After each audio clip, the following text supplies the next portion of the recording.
Hi guys, welcome back to another Matchbox Garage video. This one's a little bit different. This is an Audi Quattro that I did, well, quite a few months ago now. I'm going to say probably 4, 5, 6 months ago perhaps.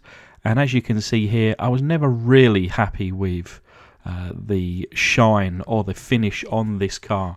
So there's a few chips here where the children had played with this, and I was approached via my Facebook page, somebody who loves Audis, and said, hey, I actually really want that car, can I buy it from you?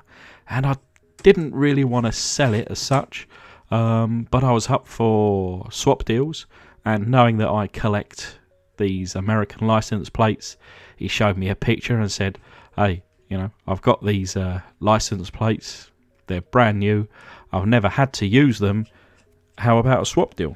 And I said, okay, deal. And the chap's name is Leif, and we've been kind of going backwards and forwards. The one thing that I guess, so this is how he said, I would like to swap this is what I would like to swap. And I said, that's fine, but I'm going to need to repaint this car because I'm not happy with the finish, and whilst it's sat in my kind of cabinet, it's fine, it's out of the way. But if it's going to go out there into the world, if Leif really wanted it, then I needed to make this as good as I could. So he said, hey, if you want to repaint it and make it even better, you go at it. So thanks, Leif, for waiting a little bit of extra time for me to feel good and feel right about this car. But as you can see, going through the standard process really of getting the car back into my foot-long hot dog jar. Of course, enough boiling water to cover the casting, and a tablespoon of caustic soda.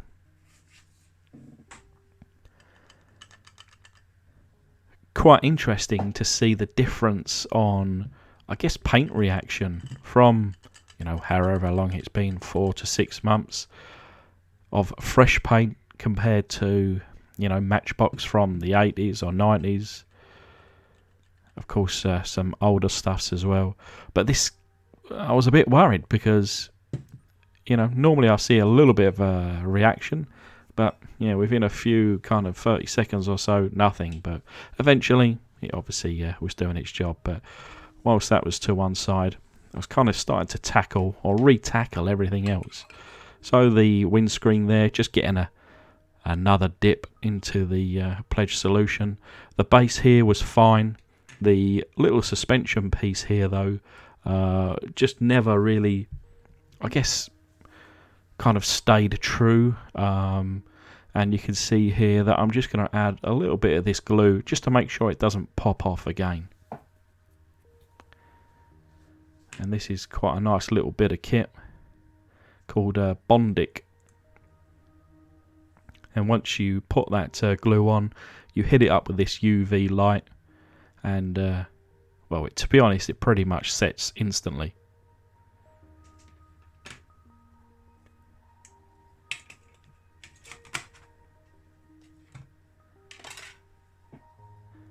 And then I've got this Vallejo Premium in black, and the interior I left kind of just bare plastic before, but because this again is now a custom that's going to be going out there in the world, I've made a little bit of care and attention just to kind of sand down anything that was coming off of those sides there.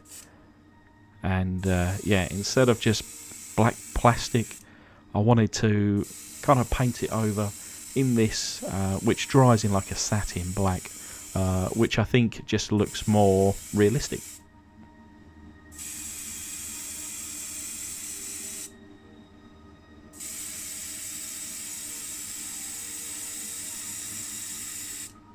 Bear in mind, Leif I think was happy to take the car as it was, so I'm sure he does appreciate me putting in about another 5 or 6 hours into kind of refreshing this car.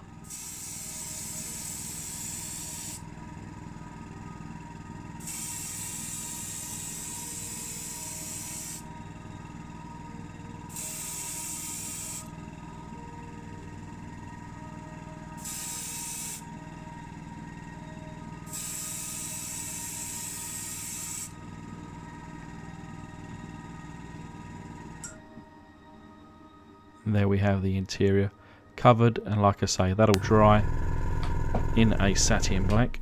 And excuse me, I shall turn off my thingy bobs there, my compressor. But anyway, it's probably been, I want to say, perhaps 10 minutes or so. You can actually see the paint there was coming off in strips, and was relatively easy. Pouring it down my sink, and obviously familiarize myself with this casting once again. And on the roof section here and the bonnet section, there was some kind of heavy pitting, which I just didn't really tackle first time around.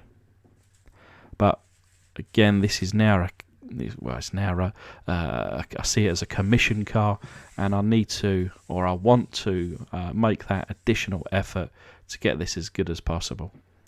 So I'm just going to start attacking it now with various grades of sandpaper and getting that smooth. And you can see there, nice and shiny. Now I'm going to be hitting it up with some Tamiya surface primer. This is in grey.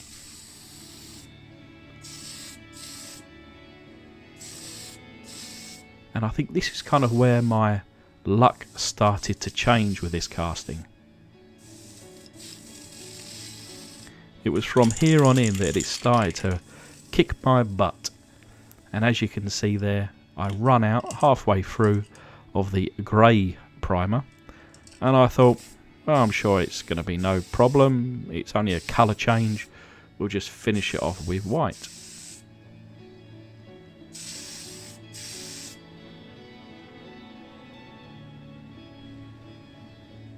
There was a little bit of a reaction, and I kind of had to rub it down a little bit. And then I kind of covered it with the Viejo black that I already had in my air compressor. And the reason being is because I only had a very small amount of this paint. Now this was the original paint, it was metallic black. This was the paint that I covered the casting first of all, and Leif wanted again.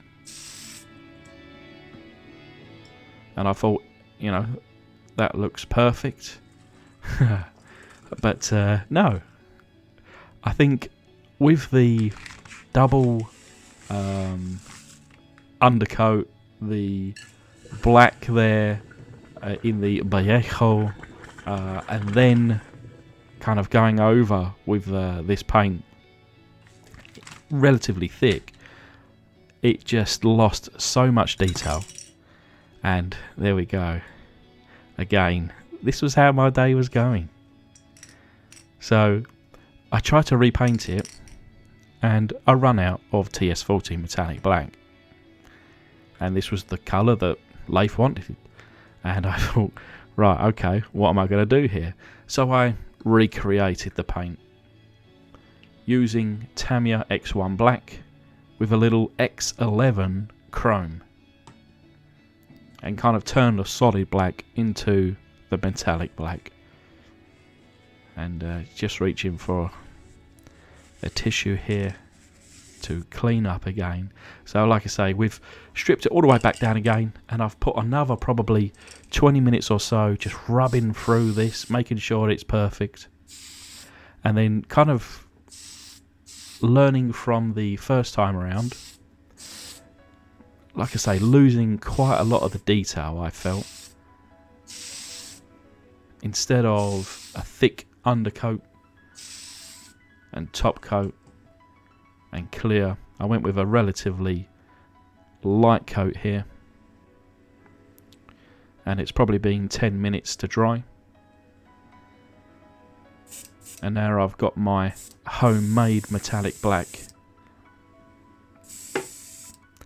And rather than kind of really laying it on, I took probably 5 or 6 coats, thinner coats, making sure that I had full coverage but not losing any of the detail.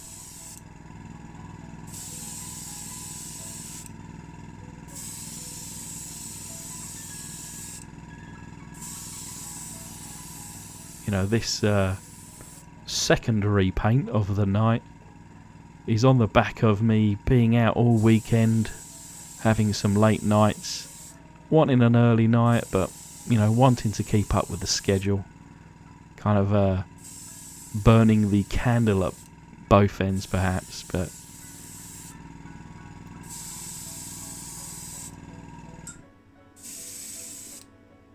you know, I still enjoy it.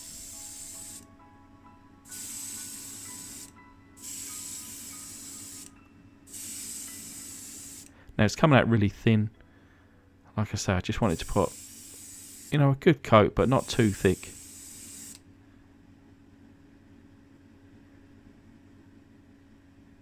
And you can see there that you can still see the primer underneath. So that was how thin it was. But anyway, it's the following day. I did end up putting several coats on and a clear. So everything is dry. You got that interior there now.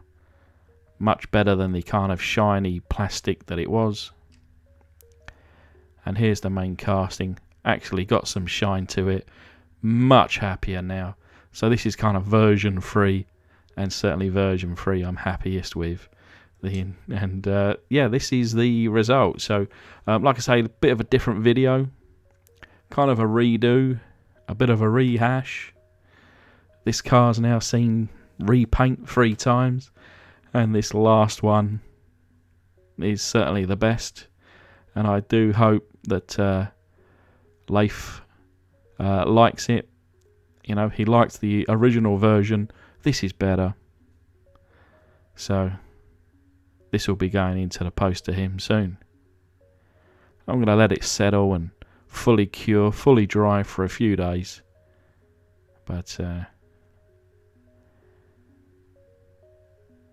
yeah, it makes me think now about some kind of previous cars that I feel like I can redo and improve on. Get me thinking cap on. Cheers, guys.